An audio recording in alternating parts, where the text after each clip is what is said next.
Magandang araw sa ating lahat. Ito may share lang ako sa inyo tungkol dito sa ni-repair natin na printer Epson L5290. Bali yung problema nito, hindi makapag-print ng black. Bali yung napiprint lang ito, yung colored.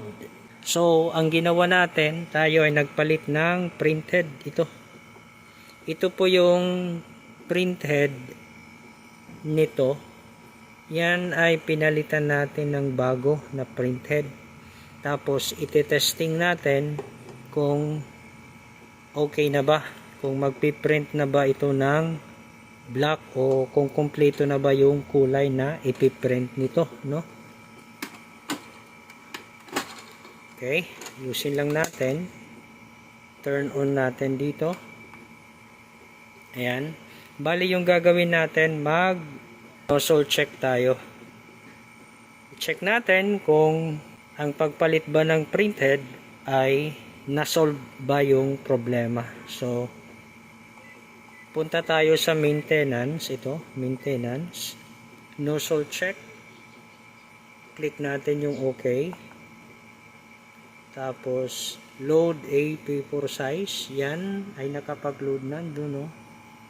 Tapos, OK tayo. Then, print tayo sa nozzle check. Ayan, nagpiprint na. Ngayon, titingnan natin kung magpiprint ba siya. Sabi dito, printing is suspended. Okay. Next. Yes. Ayan. Ayan, nagprint na ng nozzle check.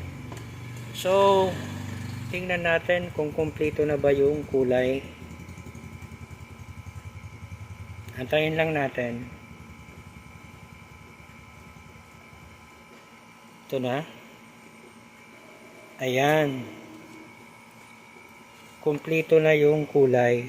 Meron ng black at saka yung color ay kumpleto na.